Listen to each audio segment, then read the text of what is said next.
함께 기도드리심으로 주일 2부 예배 하나님 앞에 올려드리도록 하겠습니다. 세상이 줄 수 없는 평안을 주시는 하나님, 예배마다 광야에서 황무지에서 기뻐할 수 있다고 용기 주시고 실제로 주어지는 평안에 감사드립니다. 하나님만이 하실 수 있는 긍휼이 예수로만 주어지는 평안이 임하는 예배가 되게 해주시고 샬롬으로 시작하고 샬롬으로 끝나는 삶의 예배자로 인도하여 주시옵소서. 감사드리며 이 모든 말씀 예수님의 이름으로 기도드립니다. 아멘. 우리 주의 피로 이룬 샘물 함께 찬양하시겠습니다. 주의 피로 이룬 샘물 참 깊고 넓도다. 구원하는 그 신능력 다 찬송할지라. 찬송하세 주의 보혈 그 샘에 지금 나가. 죄의 깊이 빠진 이 몸 그 피로 씻어 맑히네. 죄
죄악 속에서 뒹굴다가 아버지 하나님, 하나님의 그 음성을 듣고 이 자리에 나옵니다.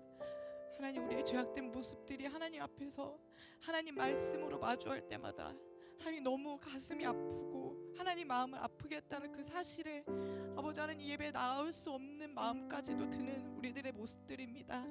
하나님, 이 시간 주의 보혈을 다시 한번 힘입고 그 보혈의 덮임을 받아 아버지 하나님 이 시간 예배 가운데 다시 나아가오니 하나님만이 허락하실 수 있는 그 긍휼로 예수로만이 주어지는 그 화평으로 이 시간 나아갈 수 있도록 이 예배를 하나님께 드릴 수 있도록 주님 인도하여 주시옵소서. 이제 아버지 하나님, 우리가 이 땅 가운데서 먹고 마시는 것에 그치지 않고 하늘의 것을 소망하고 하늘의 것을 주님과 더불어 먹고 마시는 삶을 소망하게 하시니 감사합니다. 이 삶이 하나님 앞에 가는 그날까지 영원히 끊어지지 않도록 하나님 우리를 도와 주시옵소서. 우리 이 시간 주여 삼창하신 후에 함께 기도하시겠습니다. 주여,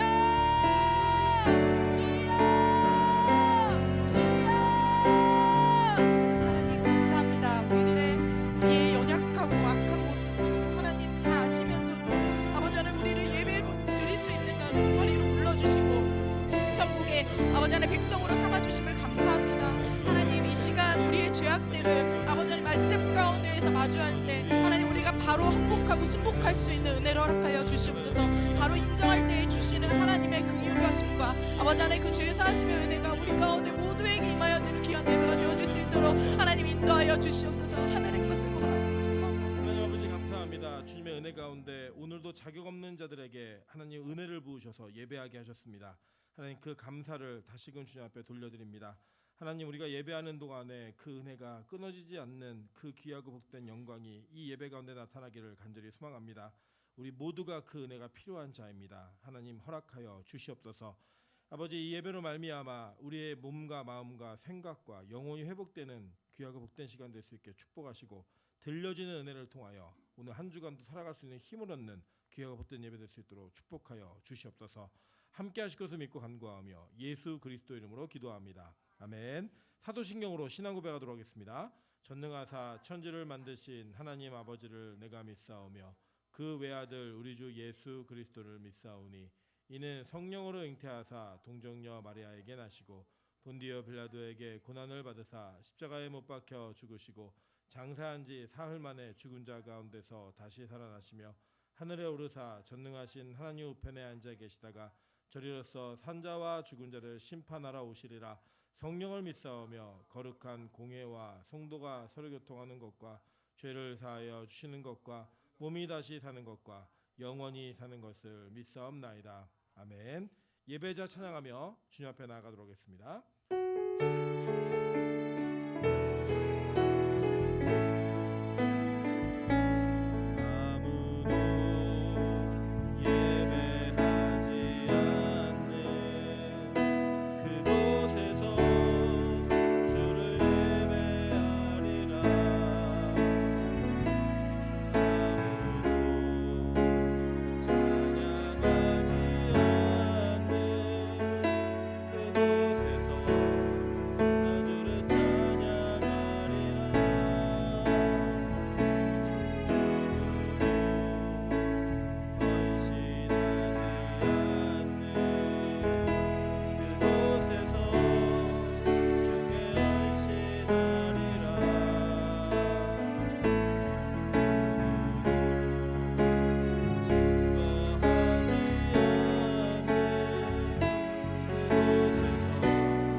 기도하겠습니다.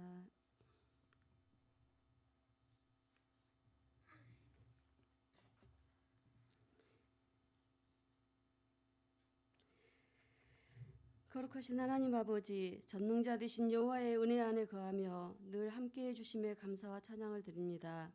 영적으로 연약한 저희를 참 진리의 말씀으로 일깨워 주시며 하나님께 붙들린 자 되어 이 자리에 서게 하심을 감사드립니다. 하나님 말씀에 온전히 순종하지 못하고 늘 세상과 타협하는 어리석음으로부터 해방되게 하심을 감사드립니다.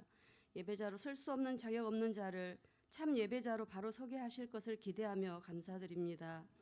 전쟁과 제약으로 가득한 세상 속에서 하나님의 자녀로 구별된 삶을 살기 위해 말씀과 기도에 힘쓰게 도와주시옵소서. 예배를 더욱 사모하게 하여 주시고 생명력 있는 말씀으로 저희 심령에 감동이 넘치게 하시고 하나님이 주시는 말씀에 즉각적으로 순종하는 삶을 살아가게 도와주시옵소서. 온 성도가 빛과 소금 교회 매일 예배를 통하여 영혼의 갈급함을 채워주심으로 우리의 삶이 영적으로 성숙하게 하는 삶이 되게 하여 주시옵소서. 어지러운 세상 속에서도 하나님의 인도하심 따라 말씀을 붙들고 그 표대를 향하여 정로로 가게 도와주시옵소서. 임철 목사님의 필리핀 선교 사역을 성황리에 잘 마치고 안전하게 인도하심을 참으로 감사드립니다. 필리핀의 많은 목회자들이 은혜 가운데 목사님을 통해 주신 말씀에 힘을 얻게 하심으로 필리핀의 하나님을 믿지 않는 영혼의 구원을 기대해 봅니다. 환절기에 병중에 있는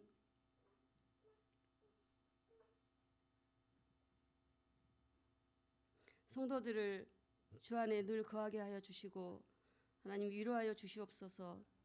그분들의 마음까지도 우리가 헤아릴 수 있는 그런 마음을 허락하여 주시옵소서.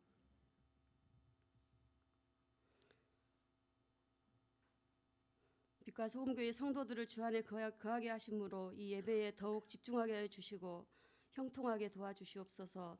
임철 목사님께서 출애굽기를 통하여 주시는 말씀으로 집중해서 듣는 귀가 열려서 성도들의 순종하는 삶이 하나님께서 주시는 큰 축복임을 깨닫는 시간 되게 하여 주시고 단위에 세우신 목사님께 권능으로 충만케 하심으로 영성이 더욱 풍성한 목사님 되시도록 힘을 주시고 도와주시옵소서.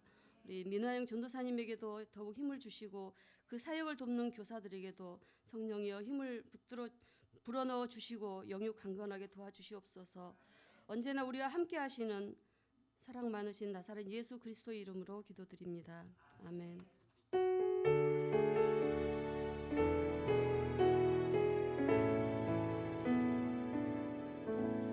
하나님 말씀 보도록 하겠습니다. 출애굽기 24장 8절부터 18절까지의 말씀입니다. 출애굽기 24장 8절부터 18절까지의 말씀. 저 여러분이 한 절씩 교독하고 마지막 절은 합독하도록 하겠습니다. 출애굽기 24장 8절부터 18절까지의 말씀 교독합니다.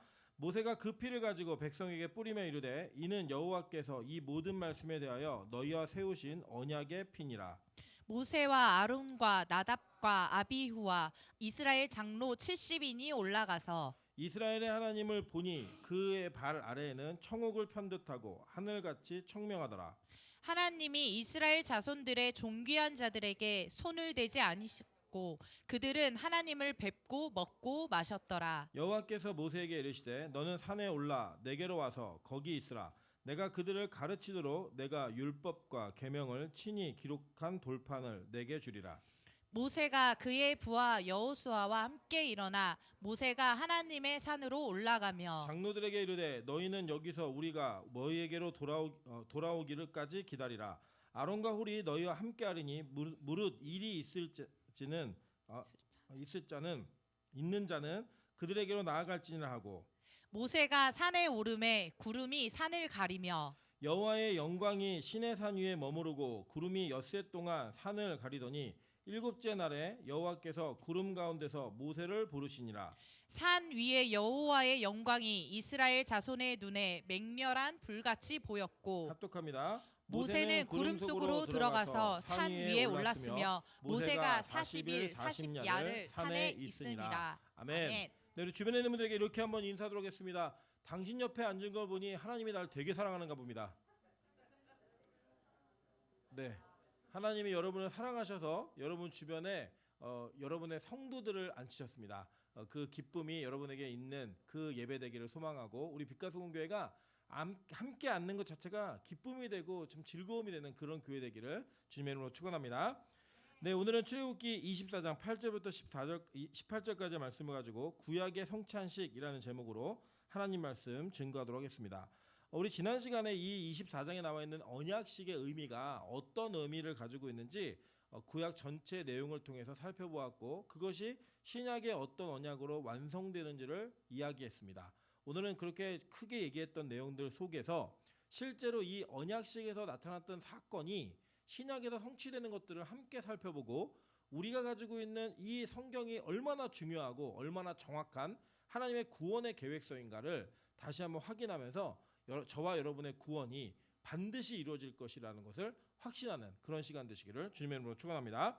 네, 오늘 이 24장은요 전체를 봤을 때 출애굽기 전체 속에서 상당히 중요한 역할을 하고 있는 장입니다. 제가 이렇게 간략하게 지난 시간에 실어드렸는데 출애굽 사건은 1장부터 19장까지의 내용을 이야기하고 있고 20장부터 23장까지 10계명을 대표로 그 부속적인 율법을 저희가 함께 나누었습니다. 근데 이 내용들을 보시면 이 율법은 우리 인간이 자기의 의지와 힘으로 지킬 수 있는 법이 아니었죠. 그죠? 그럼에도 불구하고 하나님은 그들과 이 율법으로 언약을 체결하세요. 그러니까 이 언약을 체결할 때는 상대가 계약을 못 지킬 걸 알았다 몰랐다.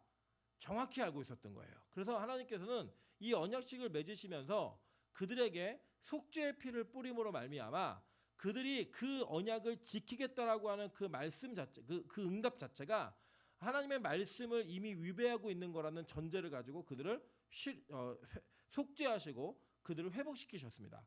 그와 동시에 하나님께서는 그들에게 무엇을 허락하시냐면 이 성막이라고 하는 죄를 지은 자들이 그 죄의 문제를 어떻게 해결해야 될 것인가를 그들에게 알리기 시작하셨어요. 여러분 잘 생각해 보세요. 진짜 만약에 지킬 수 있는 법이면 지키지 못한 자들에게 그 죄의 문제를 해결할 방법을 제시할 필요가 있어요, 없어요? 없는 거예요, 여러분. 그죠? 그럴 필요가 없잖아요. 뭐 예를 들어서 우리가 이런 거죠. 뭐 교회에 12시까지 늦지 않고 들어오는 사람만 예배드리게 하겠다라고 얘기를 하면 막 뛰어오시겠죠. 근데 그날 못 들어오는 분도 계실 거 아니에요. 그럼 많은 분들이 저 밖에 서 계시면 우리가 어떤 마음으로 얘기할 수 있냐면 저 뒷문을 열어서 들어오게 하시자라고 얘기할 수 있겠죠. 그죠? 그런데 만약에 당연히 지킬 수 있는 거, 뭐 예를 들면 교회 올 때 옷을 입고 와야만 된다. 벗고 오시는 분은 안 계시잖아요. 그러니까 옷을 입고 와야 되는데 옷 입은 사람들은 들어오게 한다라고 얘기하면 옷 벗은 사람이 교회에서 예배드릴 거에 대한 대책을 우리가 세울 필요가 있어요, 없어요? 없잖아요. 그죠? 그러니까 지키지 못할 거예요. 여러분 지각하는 걸 지키지 못할 거 아닌데 여러분 마음 편하시라고 말씀드린 거예요. 그러니까 지키지 못할 것 같아서 다른 길을 열어놓는 거, 그게 바로 그 법 자체가 이미 우리가 지킬 수 없는 법이기 때문에 구제의 방법을 만들어 놓는 거예요. 정말 구제할 필요가 없는 거는 당연히 지킬 법에 대해서는 우리가 구제할 필요 그걸 만들어 놓지 않아도 되는 겁니다. 그러니까 이 성막이 주어졌다라고 얘기하는 것 자체는 이미 뭘 상징하는 거냐면 이미 하나님께서는 우리가 이 율법을 못 지킬 걸 알고 계셨고 확신하고 계신 거예요. 그래서 그 율법을 못 지켰을 때 어떻게 구원받을 것인가에 대한 법을 우리에게 허락하신 게 바로 이 성막이었습니다. 여러분 놀라운 사실은요. 이 성막이 설계도가 주어지고 있는데 이스라엘 백성들이 범죄를 시작해요. 놀라운 사건이죠. 그죠? 설계도가 그러니까 방법이 마련되지도 않았는데 그 죄를 짓기 시작하는 거예요. 그냥. 우리 옆 사람에게 인사하겠습니다. 그럴 줄 알았습니다. 우리가 다 그럴 줄 아니까 아니에요. 그죠? 각서를 쓰기도 전에 이미 각서를 어기는 뭐 그런 우리 인생이 있는 거죠. 그래서 그렇게 이 법을 못 지켰던 사람들에게 금송아지 사건이 벌어지고 그 금송아지 사건을 통해 하나님께서는 법을 지키지 못한 율법을 지키지 못한 자들이 어떠한 처벌을 받아야 되는가를 정확히 보이셨어요. 그러고 나서 하나님께서는 그 법대로 그들을 다 심판하지 않으셨습니다. 그리고 나서 구제법을 만드셨는데 그 구제법이 뭐냐? 지금부터 성막 지으라는 거예요. 열심히 성막 짓는 거예요. 그 완성되는 것으로 출애굽기가 끝납니다. 그러니까 오늘 이 언약식 속에는 그렇게 하나님께서 그들을 구제하실 모든 방법과 은혜가 이 안에 포함되어져서 우리에게 이야기되고 있다라는 거예요. 심지어는 그 피를 뿌림으로 말미암아 그 언약의 마지막의 성취가 어떻게 될 것인지를 정확하게 이야기해주는 그 실제적 장면이 오늘 저와 여러분이 읽으신 이 본문 속에 담겨져 있습니다. 사실 솔직히 말씀드리면 12절부터 18절까지는 다음 주에 다시 할 거예요. 제가 이제 여러분과 목회할 시간이 그래도 좀 길기 때문에 큰 이변이 없는 한 길기 때문에 제가 이제 설교를 조금 이렇게 중요한 부분들은 두 절이 됐든 한 절이 됐든 자세히 하고 지나갑니다. 왜냐하면 여러분이 저는 확신을 가지셨으면 좋겠어요. 야, 성경이 진짜구나. 이 성경 말씀을 통해 내가 믿음이라는 걸 좀 가져도 되겠구나 라는 확신을 좀 드리고 싶거든요. 그러니까 그런 확신 속에 함께 거하는 은혜가 있기를 주님의 이름으로 축원합니다. 자, 여기 보시면 제가 간지에 탁 이렇게 여자분들이 좋아하시는 뭘 하나 실어놨어요. 보이세요? 사진? 뭐게요 이게? 예? 유리바다. 그렇게 제가 너무 쉬운 건 질문하지 않습니다. 예. 이게 뭘까요? 예? 다이아. 예, 드디어 이제 원래 본심이 나오시기 시작했어요. 다이아다, 뭐다, 막 얘기하시는데, 자, 이게 뭐냐면 이게 사파이어입니다. 사파이어라고 보통 얘기하죠. 근데 여기 보시면 우리 한글 성경에는 이스라엘 하나님을 보니 그의 발 아래에는 청옥을 편 듯하고라고 이야기해요. 10절에, 그죠? 이 청옥이 영어 성경에는 사파이어로 되어 있고 다른 성경에는 뭐라고 번역을 했냐면 남보석이라고 번역을 해놨어요. 그래서 실제로 이 보석은 사파이어가 맞는 것 같아요. 그래서 이 사파이어의 모습을 여러분께 이게 실어드린 거예요. 자, 그런데 보니까 이 사파이어는 보통은 푸른빛이 나죠. 네, 가지고 계신 분들 계세요 혹시? 네, 또 뺏길까봐 말을 안 하시고 계신데, 이 사파이어가 하늘에 이렇게 쭉 편듯한 거예요. 지금 이 장면 한번 상상해 보실게요. 지금 이스라엘 하나님이 하나님을 보니 그 발 아래에는 청옥을 편듯하고라고 얘기한 거예요. 그러니까 지금 이스라엘 백성들이 하나님께서 그들 가운데 임하시고 그들 가운데에 함께 거하시고 있는 장면을 눈으로 본 겁니다. 그 눈으로 보는데 어떤 장면이 보여 있냐면 하나님이 서 계신데 그 발 아래에는 사파이어가 쫙 되어 있는, 발음이 사파이어가 맞나요? 보석을 잘 몰라가지고, 예, 쭉 펴져 있는 그 위에 하나님께서 발을 딛고 서 계신 거예요. 하늘을 이렇게 보는 거죠. 그러니까 이들이 볼 때에는 이게 정말 이렇게 바다처럼 보일 수 있는 가능성이 있는 거죠. 색깔을 보시니까, 그죠? 바다처럼 보일 수 있는 충분한 가능성이 있는 거예요. 그래서 실제로 이 사건이 계시록에 완벽하게 일치되어지는 상태로 우리에게 표현이 되고 있는 걸 보게 됩니다. 한번 볼게요. 계시록 4장 3절부터 6절입니다. 앉으신 이의 모양이 벽옥과 홍보석 같고 또 무지개가 있어 보좌에 둘렀는데, 그러니까 이게 누구예요? 무지개. 그럼 누가 생각나셔야 돼요? 예수님의 상징이었잖아요. 이 무지개가 상징이었는데 그 모양이 녹보석 같더라. 또 보좌에 둘러 24보좌들이 있고 그 보좌들 위에 24장로들이 흰 옷을 입고 머리에 금관을 쓰고 앉았더라. 자, 24장로는 뭐라고 우리 배우셨죠? 기억하실 리가 없죠. 그죠? 네, 너무 감사해요. 이 24장로는 12장로를 나누어서 구약의 교회와 신약의 교회의 완성됨을 이야기한다라고 제가 분명히 말씀을 드렸습니다. 네, 그런 기억은 나지 않으시지만 기억하시기 바랍니다. 그러니까 이 전 인류의 역사 속에 구약과 신약의 모든 성도, 완성된 성도를 24장로라고 표현하는 거예요. 그 24장로가 지금 머리에 흰 옷을 입고 머리에 금관을 쓰고 앉았어요. 이 흰 옷은 뭐라 그랬죠? 그들의 옳은 행실이다라고 얘기했고, 금관은 이 땅에서 우리가 살았던 것에 대한 면류관, 상급이에요. 상급. 이 상급을 그들 쓰고 앉았는데 보좌로부터 번개와 음성과 우레소리가 나고 보좌 앞에 켠 등불 7이 있으니 이는 하나님의 7 영이라. 보좌 앞에 수정과 같은 유리바다가 있고 보좌 가운데와 보좌 주위에 4 생물이 있는데 앞뒤에 눈들이 가득하더라 라고 얘기했어요. 자, 그러니까 예수님이 하늘의 보좌에 앉아 계신데 그 하늘 보좌에 앉아 계신 상태에 24장로, 즉 모든 성도와 교회가 그에게 예배하고 있는 장면을 본 거예요. 근데 이 보좌 앞에 뭐가 있어요? 수정과 같은 뭐가 있다고 얘기했어요? 유리바다가 있었다라고 얘기하고 있습니다. 그러니까 이 장면은 실제로 유리바다라고 표현한 이 장면은 지금 출애굽기에 나타나 있는 장면과 이렇게 겹치는 오버랩되는 사건인 거예요. 계속 보여드릴게요. 계시록 15장 1절부터 8절입니다. 또 하늘에 크고 이상한 다른 이적을 보매 7 천사가 7 재앙을 가졌으니 곧 마지막 재앙이라. 그러니까 완성되는 거예요. 완성. 하나님의 진노가 이것으로 마치리로다. 또 내가 보니 불 섞인 유리바다 같은 것이 있고 짐승과 그의 우상과 그의 이름의 수를 이기고 벗어난 자들이 유리바닷가에 서서 하나님의 검은 고를 가지고 하나님의 종 모세의 노래 어린 양의 노래를 불러 이르되 주 하나님 곧 전능하신 이시여 하시는 일이 크고 놀라우시도다. 만국의 왕이시여 주의 길이 의롭고 참되시도다. 주여 누가 주의 이름을 두려워하지 아니하며 영화롭게 하지 아니하오리까. 오직 주만 거룩하시니이다. 주의 의로우신 일이 나타났으매 만국이 와서 주께 경배하리이다 하더라 라고 얘기해요. 자, 이렇게 보니까 지금 마지막 재앙이고 이 재앙으로 모든 게 완성되는데 장면을 보니까 이 불 섞인 유리바다가 있었다라고 얘기해요. 그러니까 유리바다가 있는데 거기 불이 섞여 있는 것 같은 이미지가 보이는 거예요.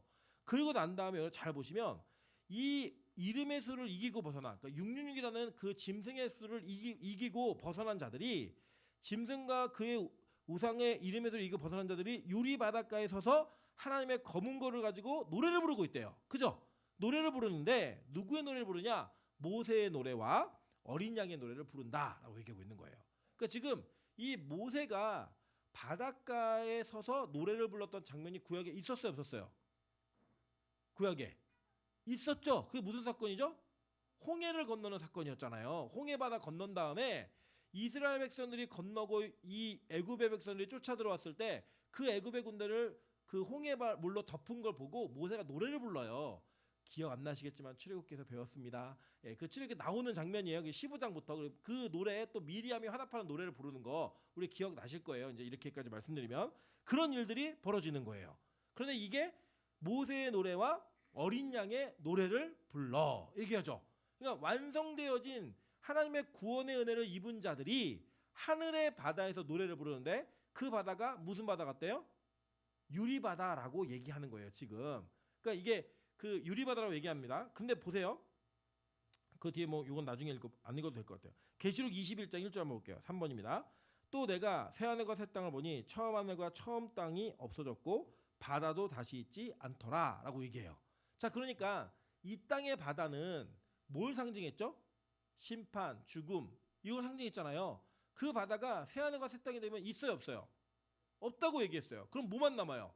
유리바다만 남아있는 거예요. 그러니까 유리바다는 완성된 하나님의 나라에 있는 거예요. 그게 빠지지 않는 바다예요. 거기는 죽음이 없는 바다예요. 그 바다만 남아져 있고 이 땅의 바다는 다시 있지 않더라 라고 얘기를 하는 겁니다. 그러니까 오늘 이 장면은 그냥 단순히 하나님께서 이스라엘 백성들 그때 당시에 십계명을 받고 모세의 언약식에 참여했던 그 백성들에게만 잠깐 보여주신 장면이 아니라 실제로 하나님이 성경 속에서 앞으로 완성되어질 새하늘과 새 땅에 어떤 일이 벌어지는가를 정확하게 보여주고 있는 장면이에요. 그러니까 이 장면은 분명히 우리 안에 계속 연속적으로 드러나 있었고 무슨 의미인지를 발견할 수 있게 만들어준다는 거예요. 여러분 이걸 잘 기억하셔야 돼요. 같이 한번 살펴보겠습니다. 출애굽기 38장 8절에 한번 보겠습니다. 그가 노트로 물두멍을 만들고 그 받침도 노스로 하였으니 곧 회막 문에서 수종드는 여인들의 거울로 만들었더라 라고 얘기해요. 자, 수종과 같은 보석, 그죠? 이게 사파이어, 청옥, 이 개념과 지금 거울, 지금 여러분 지금 이 시대의 거울은 너무 흔하잖아요. 뭐 거울 깨지면 아이 하나 사 이렇게 얘기하지만 그때 당시의 거울은 이 굉장히 귀한 여성들의 자산이었습니다. 지금의 명품 가방 정도의 의미로 보시면 돼요. 아무나 볼 수 없는. 그리고 이 거울 자체가 지금처럼 선명하게 보이는 게 아니라 굉장히 이 연마를 잘 해야지만 흐릿하게 보이는 거울이었어요. 그래서 이게 일반 서민들이나 이 가난한 사람들은 가질 수가 없는, 소유할 수 없는 그런 물건이었습니다. 그래서 이 거울 같은 이 수련원의 거울로 뭘 만드냐면 성막 안에 물두멍을 만든다는 거예요. 여러분 성막 안에 물두멍은 무슨 역할을 했죠? 거기 뭐가 담겨져 있었죠? 물두멍에 뭘 담아놓겠어요? 네, 물을 담아놓겠죠. 제가 어려운 건 안 물어봅니다. 너무 쉬운 것도 안 물어보지만 너무 어려운 것도 안 물어봅니다. 이 물두멍에 물을 담아놓고 그 성막 안에서 이 물두멍이 하는 역할이 있었다는 거예요. 여러분 잘 기억나시겠지만 이 물두멍이 성막 안에서 존재함으로써 뭘 표현했냐면 홍해를 건너는 사건과 홍해 사건이 가지고 있었던 속죄의 의미를 그 물두멍이 담고 있었어요. 기억 안 나시겠지만 괜찮습니다. 또 하면 되니까 어차피 계속 배우다 보면 반드시 새겨지는 은혜가 있습니다. 자, 그래서 열왕기상 7장에서는 성전에서 이 물두멍이 어떻게 바뀌게 되는가를 설명하고 있어요. 한번 읽어볼게요. 열왕기상 7장 23절부터 24절 여러분 읽겠습니다. 시작.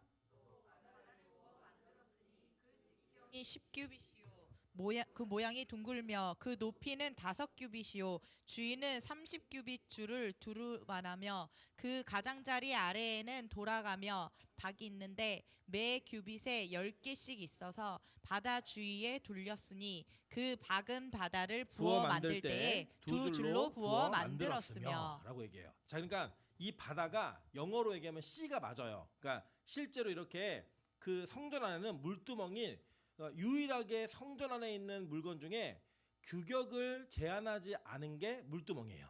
그래서 이 성막에 있었던 물두멍을 성전으로 옮겨서 만들 때는 엄청 크게 만들었어요. 그리고 그걸 뭐라고 불렀다고요? 바다라고 불렀어요. 그래서 이 바다가 가지고 있었던 기능이 있었던 거예요. 나중에 이걸 깨가지고 이제 느번에 가져갈 때 너무 커가지고 한꺼번에 못 가져가서 다 부셔갖고 가져가요. 빼서 이렇게 예루살렘을 뺏고 나서. 그런데 이 바다가 그 정도로 크게 만들었거든요. 근데 이 바다를 만들 때 이 바다가 성전 안에 위치함으로써 나중에 이 바다가 구원에서 어떤 역할을 하는지를 보여주고 있었다는 거예요.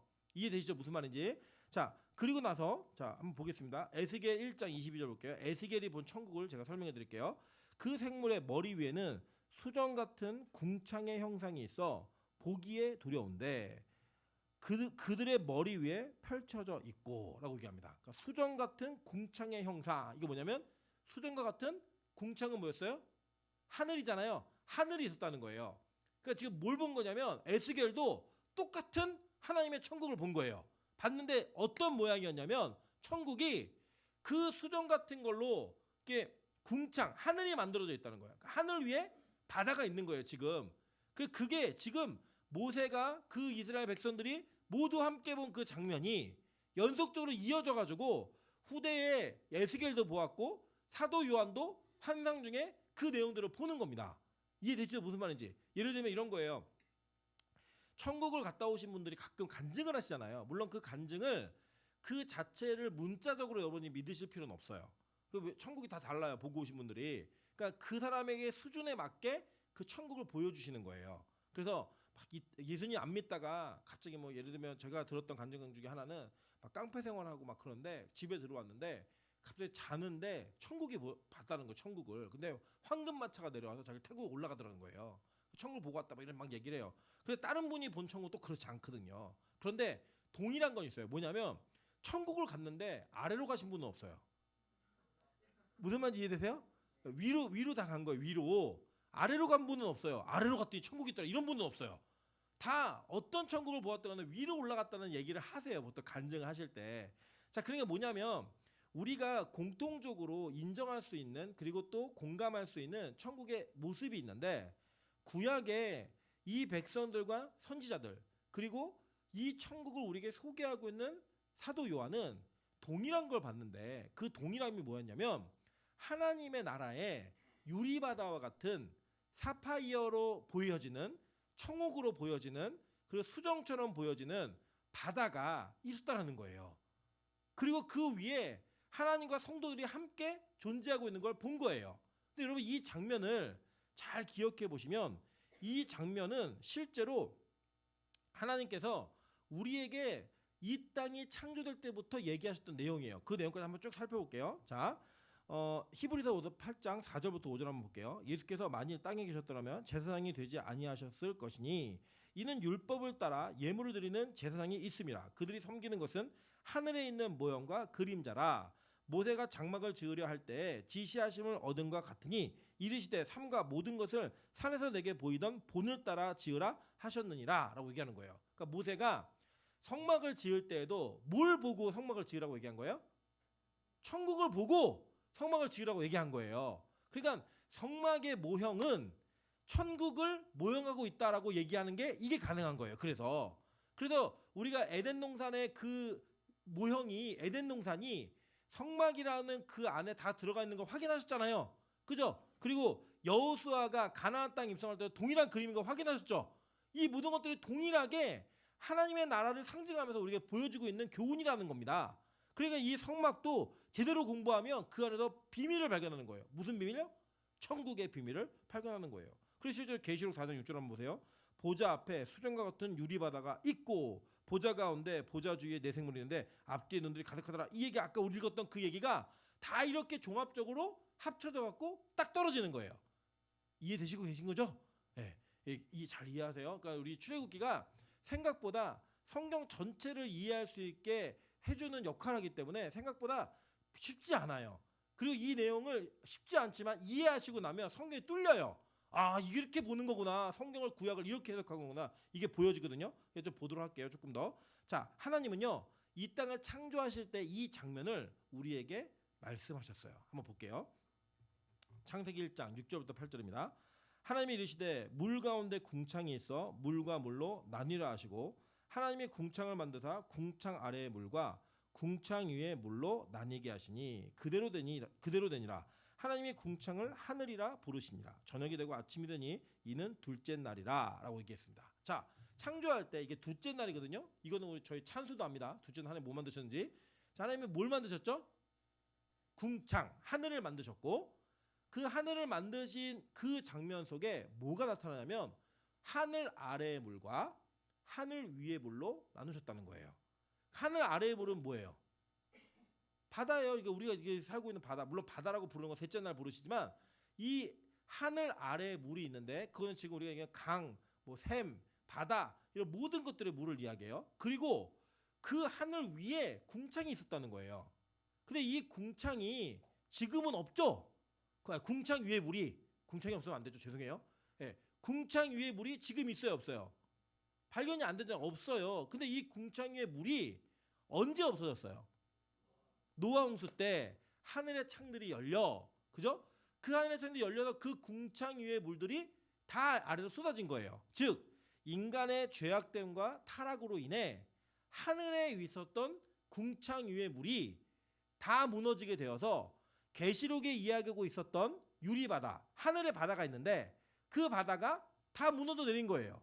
그러니까 그들에게 무엇이 무너져 내린 거냐면 천국이라고 하는 상징적 그 의미가 타락으로 인해 무너져 내려버린 겁니다. 그래서 어떤 일이 벌어졌냐면 이 노아의 홍수 이후에 인류의 그 생명이 급격히 줄어들어요. 아시죠? 그래서 이 홍수 이전에는 몇 살까지 살았냐면 막 970세 이렇게 막 살아요. 그런데 갑자기 이 홍수 이후에는 사람들의 수명이 줄어들기 시작하죠.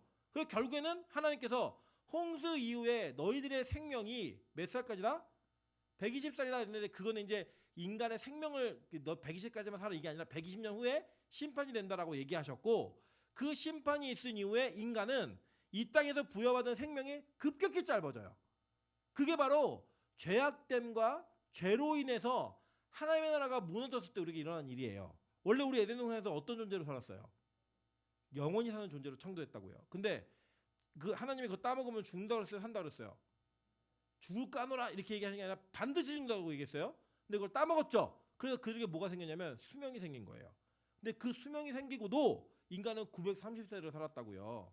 근데 그 930세가 여러분 지금의 100세가 930세까지 그렇게 사시는 게 아니에요.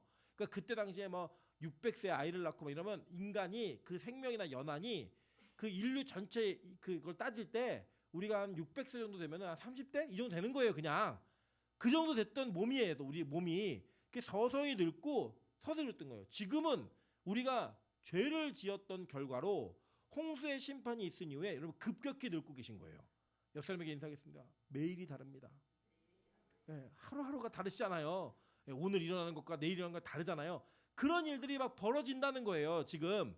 그래서 그 하늘의 유리바다가 하늘 위의 바다가 무너져 버렸는데 천국에 가면 밑에 바다는 없어지는 거예요. 그러니까 죄와 사망과 심판의 상징인 바다는 없어져 버리고 하늘의 바다, 그 영원한 우리의 생명을 연장시켜주는 그 바다가 다시 생기는 거예요. 재창조에 의해서. 그리고 그 바다 위에 사는 존재가 어떻게 사는 거예요? 다시 영원히 사는 존재가 되는 걸 얘기해 주는 거예요. 이해되시고 계시죠? 네. 이걸 그림으로 그리면 너무 좋은데 제가 그림에는 은사가 안 주셨어요. 그 그림에 은사가 있는 몇몇 분들이 좀 같이 헌신하시면 좋을 것 같아요. 이 장면이 창세기의 창조 때부터 정확하고 분명하게 이미지로 그리고 실제적인 모형으로 우리에게 주어졌어요. 그리고 오늘 이스라엘 백성들은 그걸 보는 거예요. 여러분 이런 설교를 할 때 저도 답답해요. 왜 답답하냐? 이거를 예수 안 믿는 사람들이 믿을 수 있을까? 믿음이 없는 사람들이 이 얘기를 들으면서 우리를 뭐라고 생각할까? 제가 막 이 얘기하는데 막 몇몇 분들은 그걸 막 끄덕이세요. 밖에서 볼 때 다 미친 거예요. 말하는 사람도 미친 거고 듣는 사람도 미친 거예요. 들을 때 우리가 막 이래야지 정상인데 막 이러시면서 은혜를 받으시는 그 모습이 하나님이 보시기엔 너무 예쁘시지만 밖에서 볼 때는 정말 이상한 사람들인 거예요. 그런데 여러분 보세요. 성경이요. 이 얘기를 빼면 너무 그냥 빼고 아주 일반적인 얘기만 하면 너무 상식적이에요. 받아들이기 쉬워요. 근데 이 얘기가 구약부터 신약까지 처음부터 창조 이게 1장 3절이면 시작이잖아요. 1장 6절이면 시작부터 마지막 계시록 21장 이렇게 나오면은 이건 뭐예요? 완전히 처음과 끝을 도배시켜 버린 거예요. 이걸 동일하게 계속 얘기하고 있다는 거예요. 그리고 모세가 그 백성들과 함께 제사장들과 함께 그 천국의 모형을 경험하고 보는 거예요. 여러분 저는요 우리 빛과소금 교회가 천국을 보는 교회가 되길 소망합니다. 여러분 이거 오해해갖고 막 하나님 막 환상으로 보죠 이런 거 상상하지 마세요. 하나님이요 교회라고 하는 공동체 안에 여러분 예배라고 하는 그 예배 안에 천국의 모형을 다 심어놓으셨어요. 그걸 경험하는 거예요. 그래서 여러분 뭐가 있냐면 저희 아내가 이런 얘기하더라고요. 자기가 볼 때 예수 안 믿는 사람들이 이혼하는 건 너무 당연하대요. 그건 뭐냐면 저랑 사는 게 그만큼 힘들다는 얘기예요. 그런데 자기가 같이 예배를 드리고 나면 원래는 상대의 잘못인데 그걸 강조하더라고요. 원래는 상대의 잘못인데 예배를 드리고 나면 내 잘못으로 고백을 하더라는 거예요. 이 잘못을 그 내 잘못으로 고백을 하고 나니까 그 관계가 회복되어지더라. 이걸 얘기하는 거예요. 여러분 한번 생각해 보세요. 세상에도 이런 일이 가능하다고 생각하세요? 남이 여러분에게 가해를 했는데 여러분이 잘못했다고 말하는 거 이게 가능하세요? 예를 들어 사고가 났어요. 나오는데 여러분은 신호도 지키고 속도도 지켜서 딱 주행하는데 누가 와서 여러분 앞에 그냥 빵 박은 거예요. 근데 여러분 그거를 상대가 네가 잘못했다고 얘기할 때 여러분 어떻게 하실 것 같아요? 야 경찰 불러 CCTV 돌려 안 하시겠어요? 하시잖아요. 나 블랙박스 있어 이러면서 끝까지 가요 안 가요? 끝까지 가죠. 왜 끝까지 안 가겠어요? 제가 간증했잖아요. 교회 주차장에 차를 세워놨는데 누가 긁고 도망간 거예요. 제보해 주셨어요. 가갖고 잡았어요. 안 도망갔다는 거예요. 제가 블랙박스를 돌렸는데 도망간 흔적이 역력해요. 도망갔다고 얘기했더니 막 화를 내고 막 난리가 난 거예요. 그래서 제가 그럼 그냥 경찰 부르시자고 막 얘기하니까 그때 옆에 있던 기호가 목사님 목사라고 그 얘기에 정신 돌아온 거예요. 그래 목사지. 우리 인간이 그런 수준밖에 안 돼요. 그래서 진짜로 이 땅에서 하나님이 원하시는 천국의 모습을 우리가 교회를 통해 경험하지 못하면 우리는 세상과 똑같이 할 수밖에 없어요. 진짜 그렇다니까요.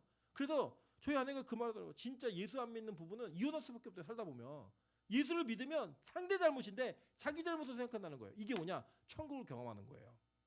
와, 나는 원래 그런 인간이 아닌데 나는 그런 사람이 아닌데 성경에 쓰여있는 말씀이 교회를 통해 나에게 이루어지는 거예요. 그걸 보는 거죠. 지금 이 모세와 출애굽한 이스라엘 백성들이 그 장면을 보는 거예요. 영광스럽게. 이게 언제 보고 있냐면 니들 약속 못 지켜 내가 알아. 못 지키는 거 내가 아는데 내가 너희들에게 천국을 보여주는 거야. 뭔지 아세요? 이 약속을 하나님이 지키시겠다는 거예요.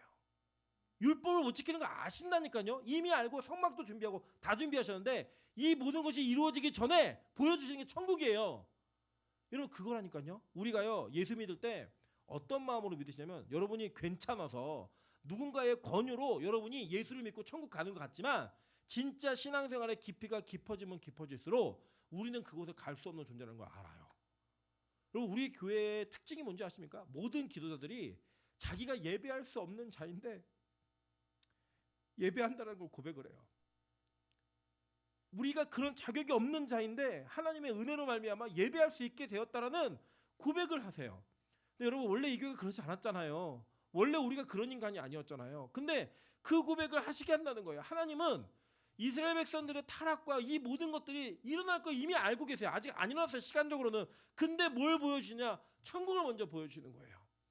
내가 너 반드시 그 땅에 이끌 거니까 내가 너 반드시 그곳으로 이끌고 갈 거야. 그래서 그거를 보게 하시는 거예요. 여러분 그래서 실제로요 이 천국은 이 유리바다는 이 땅에서의 바다를 경험해야지만 그 바다를 소망하게 돼 있어요. 한번 볼게요. 출애굽기 14장 27절부터 30절입니다. 모세가 곧 손을 바다 위로 내밀매 새벽이 되어 바다의 힘이 회복된지라. 애굽 사람들이 물을 거슬러 도망하나 여호와께서 애굽 사람들을 바다 가운데 엎으시니 물이 다시 흘러 병거들과 기병들을 덮되 그들의 뒤를 따라 바다에 들어간 바로의 군대를 다 덮으니 하나도 남지 아니하였더라. 그러나 이스라엘 자손은 바다 가운데를 육지로 행하였고 물이 좌우에 벽이 되었더라. 그날에 여호와께서 이같이 이스라엘을 애굽 사람의 손에서 구원하심에 이스라엘이 바닷가에서 애굽 사람들이 죽어 있는 것을 보았더라. 이거예요. 그러니까 이게 장면이 뭐냐면 원래는 자기들도 그렇게 죽었어야 되는 존재들인데 그 바다의 심판으로부터 건진받은 그 은혜를 눈으로 본 거예요. 자기들이 건너온 데를 뒤따라 걸어온 자들이 다 빠져 죽은 걸 본 거예요. 자기들과 별로 다르지 않았다고요. 얼마 전에 애굽에서 같이 살던 인간들이에요.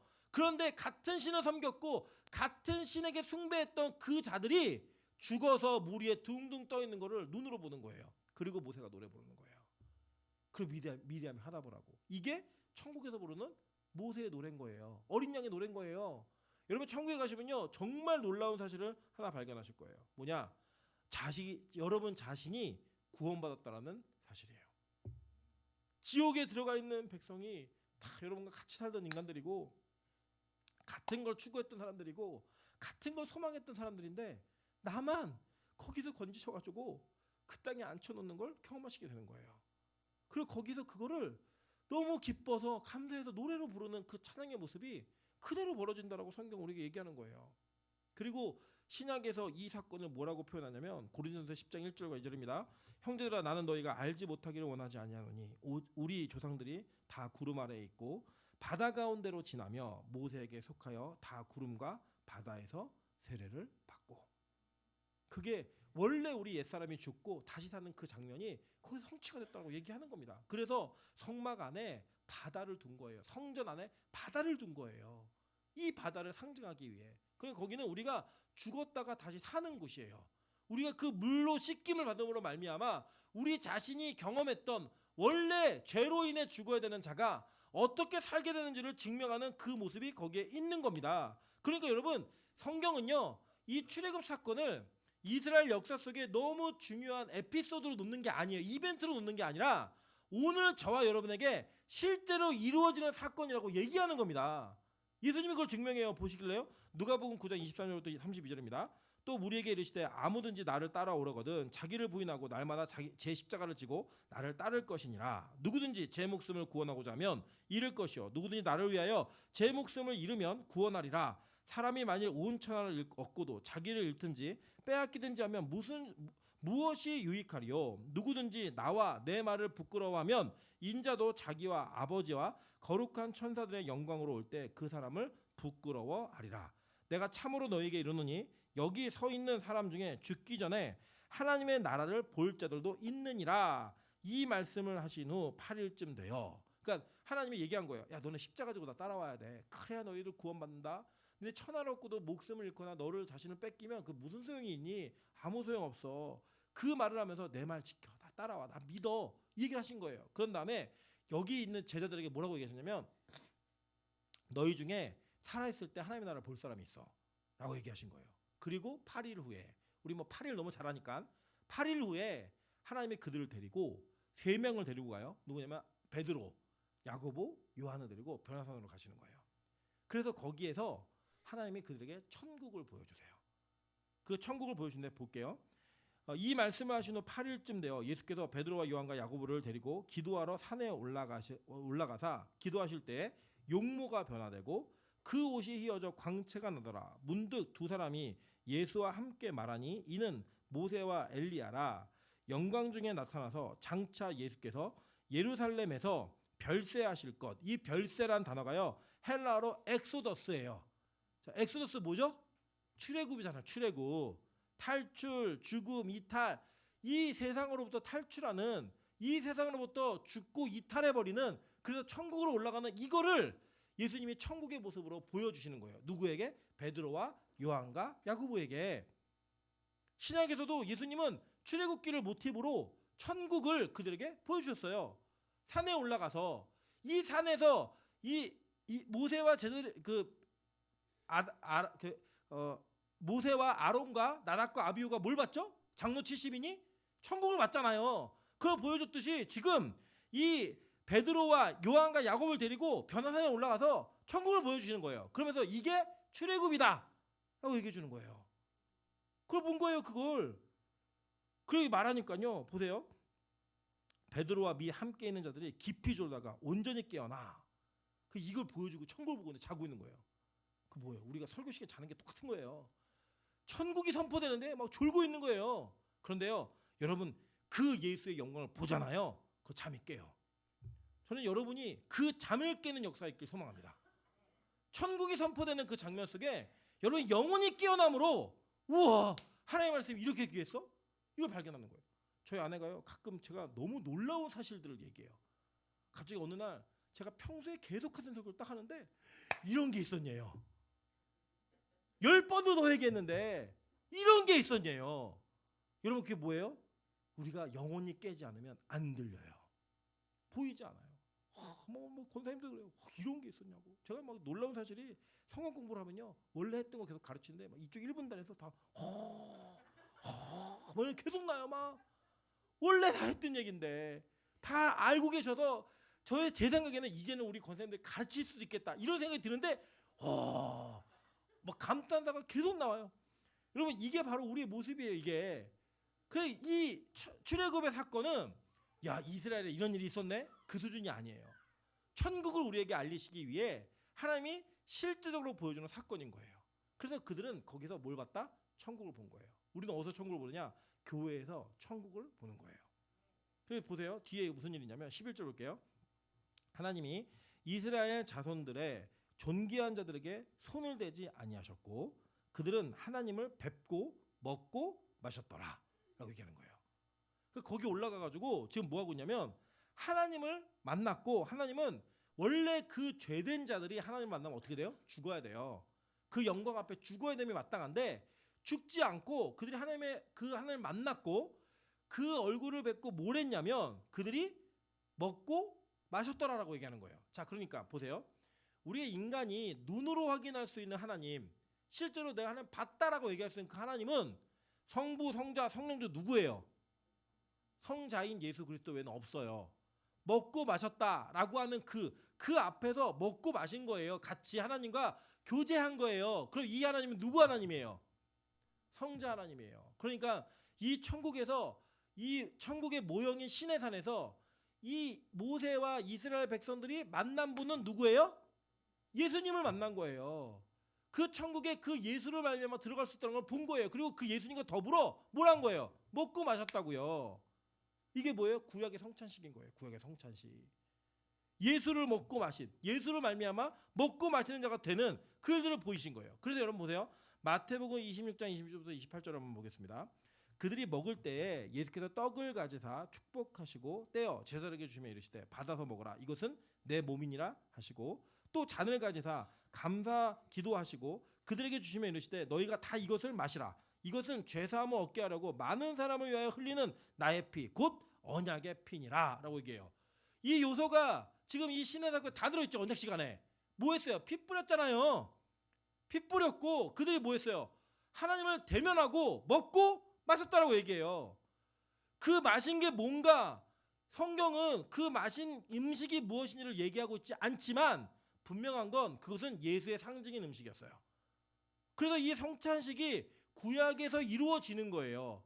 예수를 먹고 마심으로 교회가 되었던 저와 여러분, 그 여러분의 그 교회로서의 정체성이 이미 구약에서도 존재했다는 거예요. 성찬의 출발은 사실은 엄밀히 말하면 저와 여러분이 이 땅에서 하고 있는 그 성찬의 출발이 아니에요. 뭐가 출발이냐? 에덴 동산에서 아담과 하와가 하나님과 더불어 함께 먹고 마시던 그것이 성찬이었고 이 계속 이후에 뭐 아브라함이 하나님을 만나갖고 음식 대접해서 같이 먹고 마시는 그 장면 그게 성찬이었다고요. 그래서 여러분 성찬은요 사실 의식이 아니에요. 성찬은 우리가 함께 먹고 예수의 이름으로 더불어 먹고 마시는 그 모든 게 다 성찬인 거예요. 그래서 오늘은요 여러분 우리 김밥을 가지고 성찬하는 거예요. 특식이 나와서 뭐 홍어회가 나왔다? 홍어회로 성찬을 하는 거예요. 그런데 그걸 먹고 마시는 게 우리가 예수로 말미암아 이 일을 하고 있다라는 걸 고백이 되어야 된다고요. 내가 돈을 냈고 내가 뭐 헌금 이만큼 했으니 김밥 먹을 수 있다. 이게 아니에요. 이것은 예수 그리스도의 몸, 그리고 이것은 예수 그리스도의 피이기 때문에 우리가 그것을 먹고 마심으로 말미암아 하나된 백성이고 천국의 백성임을 고백하면서 먹고 마실 때 그게 성천이 되는 겁니다. 의식을 아무리 하더라도 나는 목사니까 이걸 집례할 수 있고 장로니까 전을 들고 다닐 수 있고 이런 마음으로 성찬하고 있으면 그 성찬 아니라고요. 우리가 한 예수로 말미암아 먹고 마시는 은혜가 있다라고 얘기할 때 그게 성찬인 거예요. 그래서요, 싸우고 다투는 교회가 성찬하는 건 성찬식 아니에요. 싸우고 다툼이 있는 관계 속에 이루어지는 음식 나눔은 성찬이 아니에요. 우리는 하나님의 얼굴을 보면서 먹고 마시는 거예요. 여러분, 우리가 보통 그렇지 않습니까? 보통 친구들끼리 싸우거나 자매 형제들끼리 싸우더라도 부모가 나타나면 정상적인 가정이면 그 싸움을 멈춰요. 정상적인 그 학생이면 교사 앞에서 싸우지 않아요. 그죠? 안 그렇습니까? 그게 정상이에요, 정상. 하나님의 앞에서 먹고 마시는데 어떻게 나눠짐이 있어요? 그럴 일이 없다는 거예요. 예수는 그것을 보여주고 계세요. 초대교회 때부터. 보세요. 마가복음 14장 22절부터 26절입니다. 그들이 먹을 때 예수께서 떡을 가지사 축복하시고 떼어 제자들에게 주시며 이르시되 받으라 이것은 내 몸이니라 하시고 잔을 가지사 감사기도 하시고 그들에게 주시니 다 이를 마시매 이르시되 이것은 많은 사람을 위하여 흘리는 나의 피 곧 언약의 피니라. 진실로 너에게 이르노니 내가 포도나무에서 난 것을 하나님의 나라에서 새 것으로 마시는 날까지 다시 마시지 아니하리라 하시니라. 이에 그들이 찬미하고 감람산으로 가니라 라고 얘기해요. 똑같은 장면을 얘기하고 있죠. 그 장면 속에 내 피와 내 이걸 언약의 피와 내 몸을 먹고 마시는 너희가 하나됨으로 말미암아 하나님께 찬미하고 감사하는 모습으로 나오라는 거예요. 여러분, 그래서요, 교회는 본질적으로 하나님의 몸을 먹고 마시는 공동체입니다. 같은 걸 먹는 거예요. 같은 걸 마시는 거예요. 여러분, 재밌는 거, 이거 좀 지저분한 비유지만 그냥 여러분 이해하시기 쉬우라고 말씀을 드릴게요. 남자들은 군대를 갑니다. 군대를 가게 되면 훈련소에서 훈련소 생활을 해요. 근데 이제 훈련소 같이 있다 보면 이제 이렇게 생리적인 현상이 있잖아요. 어쩔 수 없이. 사회에서 먹고 막 마시고 각자 자기 나름대로 좋아하는 음식도 먹고 마시고 막 왔기 때문에 같이 모여가지고 같이 이제 막 같이 있다가 자는 시간에 방구로 막 끼면요 냄새가 비슷해. 아니 달라요 각자. 먹고 온 게 다르기 때문에. 근데요 거기서 1주가 지나고 2주가 지나잖아요. 그럼 먹는 게 똑같아요. 누가 특식을 먹는 게 아니에요. 다 똑같이 먹어요. 어떤 일이 벌어지냐? 냄새가 비슷해져요. 범인을 발견할 수가 없어요. 여러분, 되게 재밌는 거 뭐냐면 엄마가 매운 걸 먹고 아이에게 젖을 먹이면 아이 배탈이 나요. 엄마가 채소를 먹고 아이에게 젖을 먹이면 아이가 그 채소를 먹고 난 푸른 똥을 싸요. 그게 같은 걸 먹고 마시는 자들에게 일어나는 현상이에요. 뭘 얘기하는 거냐면 우리가 진짜 같은 예수로 먹고 마시는 존재라는 걸 인식하신다면요, 우리로 인해 나타나는 모든 일들은 다 동일함이 있어야 돼요. 적어도 어느 정도 다툼이 있다 할지라도 그 다툼이 추구하는 방향은 동일해야 돼요. 분명해야 돼요. 예를 들면 저 아까 1부터 제가 말씀드렸지만 저 어머니랑 되게 많이 다투거든요. 진짜 많이 싸워요. 그런데 저희가 서로를 인정하는 인정이 있어요. 뭐냐? 적어도 그 다툼 속에는 각자가 하나님을 향해 달려가는 열심이 있다는 거예요. 그 은혜를 서로 인정을 하고 존중을 해요. 그래서 그 다툼이 분열이나 파멸로 가지 않아요. 그 다툼이 서로에게 상처를 주지 않아요. 서로를 생각하게 만들어요. 그래서 결국에는 하나님을 향해 달려가는 모습으로 가게 돼 있어요. 교회는 그런 모습인 거예요. 하나님 앞에서 먹고 마시는. 요한복음 6장 53절부터 58절입니다. 예수께서 이르시되 내가 진실로 너에게 이르노니 인자의 살을 먹지 아니하고 인자의 피를 마시지 아니하면 너희 속에 생명이 없느니라. 내 살을 먹고 내 피를 마시는 자는 영생을 가졌고 마지막 날에 내가 그를 다시 살리리니 내 살은 참된 양식이요 내 피는 참된 음료로다. 내 살을 먹고 내 피를 마시는 자는 내 안에 거하고 나도 그의 안에 거하나니 살아계신 아버지께서 나를 보내심에 내가 아버지로 말미암아 사는 것 같이 나를 먹는 그 사람도 나로 말미암아 살리라. 이것은 하늘에서 내려온 떡이니 조상들이 먹고도 죽은 그것과 같지 아니하여 이 떡을 먹는 자는 어떻게 산대요? 영원히 살리라 라고 얘기하는 거예요. 그러니까 보세요.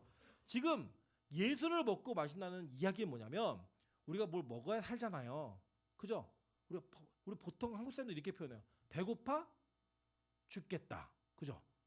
그게 보통 그렇게 표현하지 않으세요? 아 배고파 살겠네 이렇게 하시는 분들 한 번도 제가 본 적이 없고 아 배고파 죽겠어, 배고파 미치겠어, 배고파서 돌아버릴 것 같아, 이런 식의 배고픔과 자기 자신의 어떤 연약함의 문제를 연결지어서 우리는 항상 이야기를 해요. 그런데 그 연결 속에 오늘 여기서 말하는 게 뭐냐면 예수를 먹고 마신다는 건 뭐냐면 예수 때문에 살고 예수 때문에 우리가 회복되고 예수 때문에 존재할 수 있다라고 얘기하는 거예요.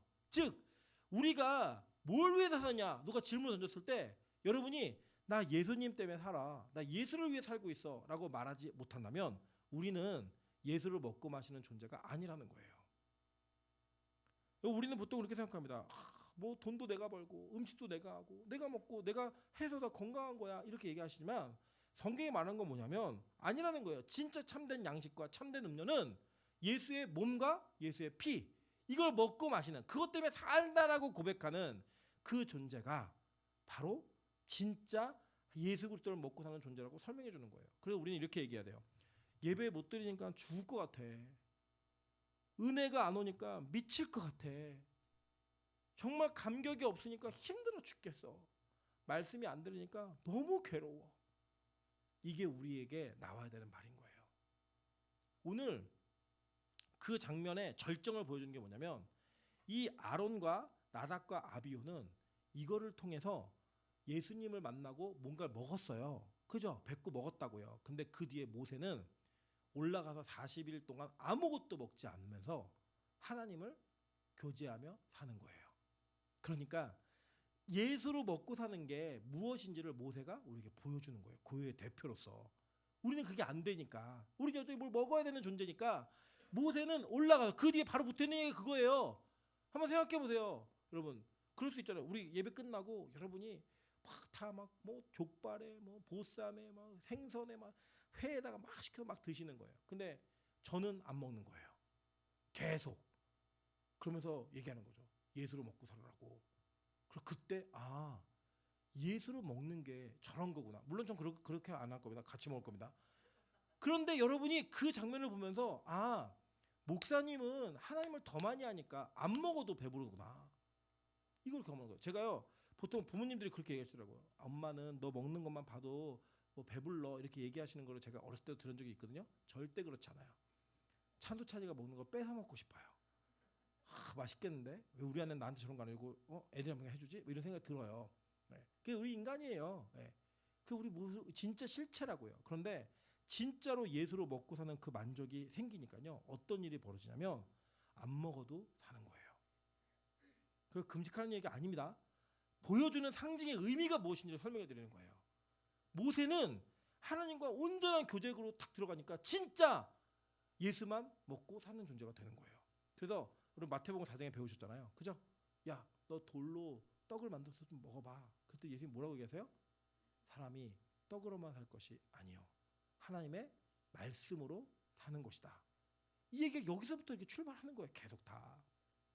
여러분 저는요 우리가 진짜 예수를 먹고 사는 공동체인가 진지한 고민이 있기를 소망합니다.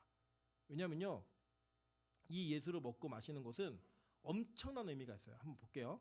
고린도전서 11장 23절부터 29절입니다. 1부 때도 나눴던 말씀인데 내가 너희에게 전한 것은 주께 받은 것이니 곧 주 예수께서 잡히시던 밤에 떡을 가지사 축사하시고 떼어 이르시되 이것은 너희를 위하는 내 몸이니 이것을 행하여 나를 기념하라 하시고 식후에 또한 그와 같이 잔을 가지시고 이르시되 이 잔은 내 피로 세운 새 언약이니 이것을 행하여 마실 때마다 나를 기념하라 하셨으니 너희가 이 떡을 먹으며 이 잔을 마실 때마다 주의 죽으심을 그가 오실 때까지 전하는 것이니라. 그러므로 누구든지 주의 떡이나 잔을 합당하지 않게 먹고 마시는 자는 주의 몸과 피에 대하여 죄를 짓는 것이니라. 사람이 자기를 살피고 그 후에야 이 떡을 먹고 이 잔을 마실지니 주의 몸을 분별하지 못하고 먹고 마시는 자는 자기의 죄를 먹고 마시는 것이니라. 이게 레위기 7장에 나오는 화목제물의 규례와 동일하게 겹쳐집니다. 화목제는요 하나님과의 죄의 문제가 해결된 사람들이 드리는 예배였어요. 그래서 그 화목제물은 유일하게 모든 5대 제사 중에 유일하게 그 제물을 예배드린 자와 예배와 함께 동참했던 모든 자들이 함께 나누는 그런 제사였습니다. 그래서 그 화목제물을 제사장이 다 갖지 않고 돌려주게 돼 있어요. 그걸 돌려주면 그걸 가지고 나누는 거였어요. 그래서 이 나눌 때 거기에서도 이 화목제물을 죄가 있는 상태에서 깨끗하지 않은 상태에서 먹고 마시는 자는 그게 자기의 죄가 된다라고 설명을 해요. 그리고 그 예수가 화목제물이 되어서 우리에게 오셔서 이 땅에서 자신의 화목제물을 통하여 자신이 화목제물 됨을 통하여 우리가 그 예수를 먹고 마시는 것이 무슨 의미가 있는지를 설명해 준 거예요. 즉 이것은 뭐냐? 구원받은 자들이 이 땅에서 어떻게 살아야 되는지를 이야기하는 거예요. 구원파에서 가르치는 것처럼 여러분의 구원이 일시에 끝났고 그 끝난 구원으로 인해 이 땅에서 무슨 죄를 짓고 살아도 구원받는다? 잘못된 복음입니다. 여러분 구원이 일시에 이루어지는 건 확실하고 맞아요. 그런데 그 구원이 진짜라면 우리는 그 구원이 이루어진 모든 자들이 예수를 먹고 마시는 일에 자기를 살피고 그 몸과 피를 마시는 먹는 상황 속에서 죄를 짓지 않기 위해 이 세상에서 성결의 싸움을 해나갑니다. 실패하더라도 다시 그 예수 그리스도를 붙들고 그 통과하는 과정을 겪는다 하더라도 계속 우리는 그 싸움을 싸우게 되어 있어요. 그래서 죄에 대한 고민이 없는 분들은 예수를 잘못 믿고 계신 거예요. 죄에 대한 죄책이 없는 분들은 예수의 복음을 온전히 경험하지 못하시는 거예요. 그래서 여러분 이 뒤에 우리 다음 주에 한번 다시 배우겠지만 이 모세가 그 영광의 구름 사이로 하나님을 만나러 들어갈 때에 하나님이 뭐라고 말씀하시냐면 율법을 다 적은 돌판을 내가 너에게 줄 거니 올라와 얘기하셨어요. 율법이 끝난 게 아니에요. 율법이 계속 우리를 고발하게 만들어요. 왜요? 율법은 우리를 예수 그리스도를 인도하는 초등 선생, 몽학 선생이기 때문에 옛날 성경에는 그 몽학 교사로서의 일을 감당하기 위해 율법은 여전히 우리에게 유효한 거예요. 그래서 여러분 매주마다 고발당하셔야 됩니다. 매주마다 이 말씀 앞에 내가 얼마나 죄인이고 얼마나 쓸데없는 쓰레기 같은 인생을 살고 있는지 죄로 범벅이 된 인생인지를 고백하셔야 돼요. 왜냐? 그 고백 뒤에 여러분을 구원하시는 그 은혜가 나타나기 때문입니다. 이번에 제가 아주 놀라운 경험을 했습니다. 하나님께서 저에게 어떤 말씀을 전하라고 하시는데 그 예배의 상황에는 맞지 않아요. 제 이성 속에는 오늘 오는 애들이 이런 애들이고 이제 연령층이 이러니까 이 말씀은 아니야 라고 충분히 이성적으로 결정했어야 됐어요. 근데 하나님이 계속 저에게 그 말씀을 전하도록 독촉하셨어요. 불편하게 하셨어요. 그 말씀을 전하는데 사람이 이렇게 뭘 전하면 가르치고 있으면 알아듣는지 못 알아듣는지 이게 느낌이 있잖아요. 근데 반응이 너무 애매모호한 거예요. 반응이 없는 거예요. 제가 몇 번을 확인했어요. 알아듣고 계시냐고. 알아듣고 계시냐고. 몇 번을 확인했어요. 알아들으면 좀 알아듣는다고 얘기를 해주라고. 심지어는 여러분 너무 긴장하신 것 같으니 좀 릴렉스 하시라고 이 말씀을 드렸어요. 그리고 예배를 끝냈는데 설교를 끝냈는데 이 설교가 끝난 이후에 이 내용은 뭐냐면 고발하는 거예요. 우리 모두를 고발했는데 그 고발당한 자들이 어떻게 예수로 인해 구원받는가를 설명했어요. 예배가 끝나고 선교사님이 기도를 인도하시는데 전교인이 울음바다가 됐어요. 전교인이. 그래서 제가 나중에 설명해 주신데 이런 거예요. 못 알아들어서 그런 게 아니라 그 말씀의 죄를 지은 자들이 그 지은 죄 때문에 당해진 상처를 안고 있는 사람들이 그 자리에 너무 많이 앉아 있었다는 거예요. 자기 이야기가 폭로당하고 있으니까 너무 얼어가지고 대답을 못하는 거예요. 왜냐하면 그 율법은 죽음이 결론이었거든요. 죽음이 결론. 그런데 그 뒤에 그 죽음의 결론에서 구원하신 예수가 전해지니까 다 눈물이 터진 거예요. 선교사님도 우시고 저도 울고 모든 성도가 다 나와서 그 울음이 터졌을 때 그래 맞다. 복음은 이렇게 일하는 곳이구나. 천국은 이렇게 가는 곳이구나. 하나님의 교회는 이렇게 세워지는 곳이구나.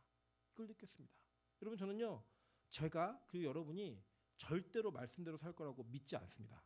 여러분이 무슨 고백을 하시고 무슨 말씀하셔도 전 절대 믿지 않습니다. 왜냐하면 제 삶을 통해 저는 말씀을 지킬 수 없는 사람인 걸 확인했고요.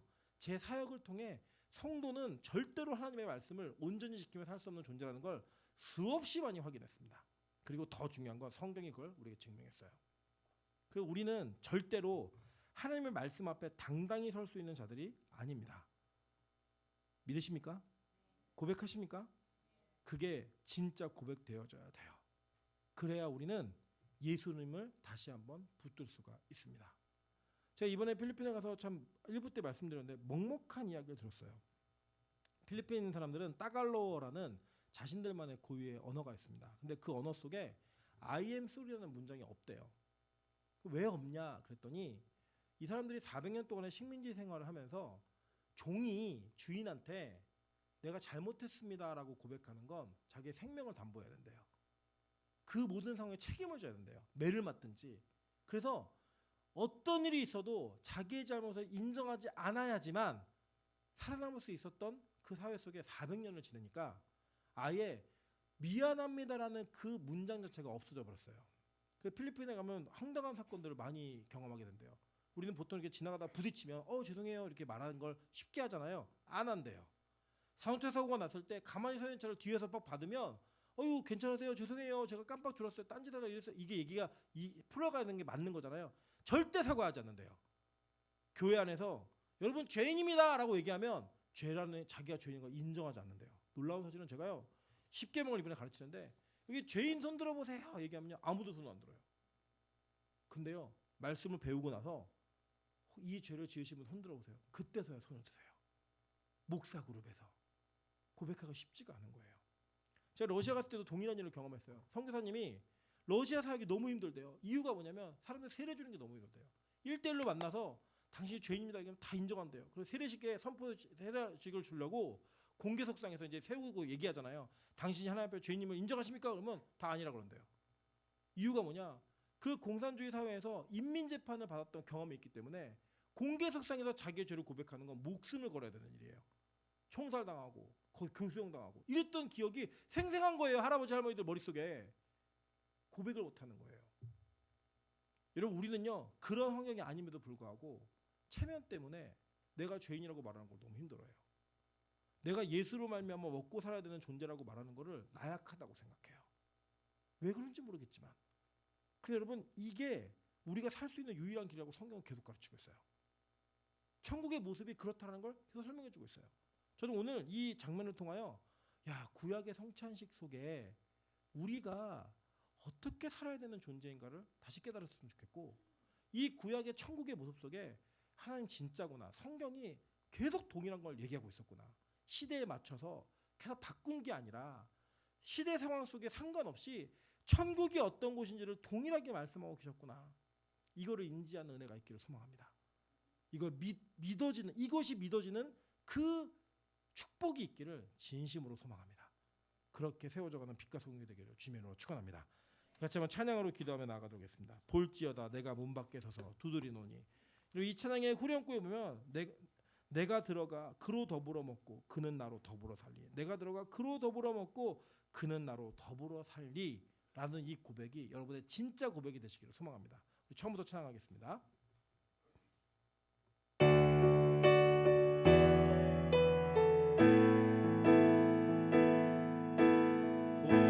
볼지어다 내가 문 밖에 서서 두드리노니. 볼지어다 내가 문 밖에 서서 두드리노니.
백성들에게 천국을 약속하시고 보여주시면서 누구로 인해 먹고 사는 존재여야 되는지를 정확하게 보이셨습니다.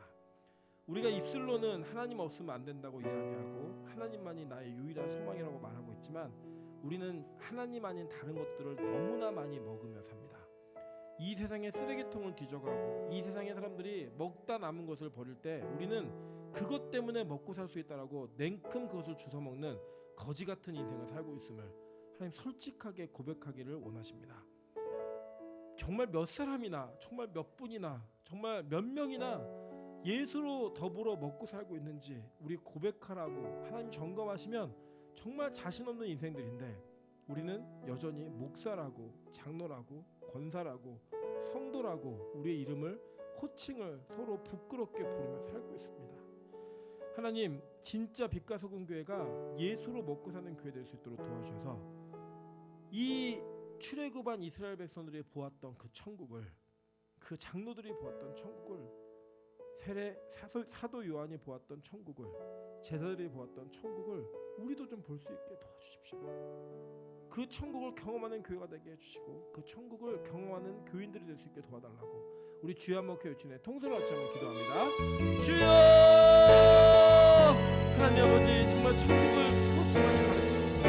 하나님 그 천국으로 인해 아버지 그 예수님을 먹고 사는 천국가 아님을 철저하게 고백합니다. 하나님 정말 예수님만 있어야 살 수 있다라고 고백하지만 하나님 실제로 예수님을 빙자해 더 많은 것들을 구하고 더 많은 것들을 추구하며 살고 있는 우리 인생을 하나님 고백할 수밖에 없습니다. 하나님 이 시간 우리가 어떤 존재인지 하나님 알려주셔서 감사합니다. 하나님 우리가 어떻게 살아야 되는지를 다시 한번 고백하게 하셔서 감사합니다. 하나님 우리가 그렇게 살 수 있는 우리가 될 수 있도록 주의 은혜를 더하여 주시옵소서. 아버지 예수로 시작한 우리가 너무나 이 세상에 많은 것들을 추구하며 살고 있음을 고백합니다. 아버지 예수만을 추구해야 되는 우리가 아버지 예수를 빙자하여 너무나 많은 것들을 구하며 살고 있음을 고백합니다. 하나님 어찌합니까? 아버지 이 상태 이대로라면 하나님 우리는 예수로 먹고 사는 존재가 아니라 세상을 먹고 사는 존재임을 고백합니다.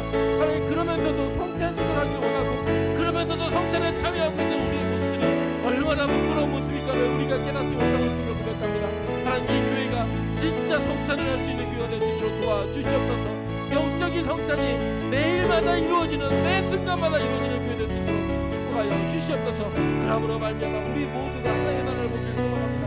하나님의 나라를 경험하길 소망합니다. 하나님 인도하시고 역사해 주시고 그 일이 이루어지는 교회 될 수 있도록 축복하여 주시옵소서. 하나님 예수로 시작한 그 모든 상황 속에서 우리는 예수를 빙자하여 내가 원하는 것들을 너무나 많이 구하며 살고 있습니다. 하나님 예수를 먹고 살아야 된다라고 말하고 가르치고 배우고 있지만 하나님 그렇게 살지 못하고 세상을 먹고 사는 것처럼 살아가고 있음을 고백합니다. 우리가 그런 존재입니다. 하나님 아무리 노력해도 잘 되지가 않습니다. 하나님 정말 철저하게 준비해도 어느새 우리 마음에서는 예수를 빙자하여 너무나 많은 세상의 것들을 구하고 있습니다. 하나님 너무나 부끄럽지만 다시 한번 그 하나님의 은혜가 우리에게 임할 것을 우리가 기대하며 믿습니다. 오늘 이 말씀을 통하여 우리의 실체를 폭로하신 하나님, 천국을 보았던 백성들이 어떻게 사는지, 천국을 경험하고 있는 모세가 어떻게 살았는지를 통하여 우리가 그렇게 살기를 원하시는 그 하나님께서 우리에게 이 음성을 들려주실 때 하나님 우리에게 그렇게 살 수 있는 은혜를 허락하여 주시옵소서. 우리 힘으로 안 됩니다. 진짜 안 됩니다. 수없이 많이 확인했지만 가능하지 않습니다. 그래서 오늘도 예수의 은혜가 필요하고 내일도 필요하고 우리의 삶에 숨쉬는 모든 순간 그 예수가 필요합니다. 하나님 그 예수를 더불어 먹고 살 수 있는 존재가 될 수 있게 도와주시고 예수만이 우리의 생명의 반석이 되는 은혜가 있게 축복하여 주시옵소서. 함께 하실 것을 믿고 간구하며 예수 그리스도 이름으로 기도합니다. 아멘. 교회 소식 전도록 하겠습니다. 빛과 소금 교회 예배 참여하신 모든 분들을 주님의 이름으로 축복하고 사랑합니다.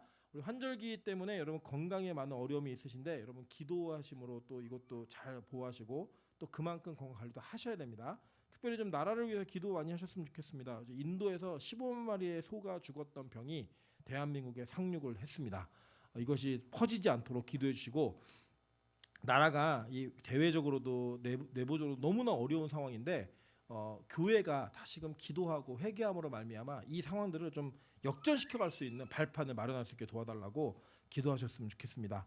우리 지난 주간 필리핀 선교 하나님의 은혜 가운데 잘 마쳤습니다. 오늘 그 지금 같이 갔던 형제가 다 이렇게 기록을 남겨오긴 했는데 제가 생각하기에는 거기서 거미에 물렸거든요. 근데 그 염증이 엄청 수치가 지금 올라가 있대요. 그래갖고 아마 그거의 원인이 아닌가 싶어요. 물론 제일 큰 원인은 영성이 약해서 그런데 어쨌든 그게 원인인가 싶어요. 지금 몸이 아파갖고 교회 못 오고 있는데 회복을 위해서 빨리 기도해 주시고 또 돌아오게 되면 저희가 사역했던 것도 영상으로 이렇게 편집을 해서 한번 이렇게 보여드리는 시간을 갖도록 하겠습니다.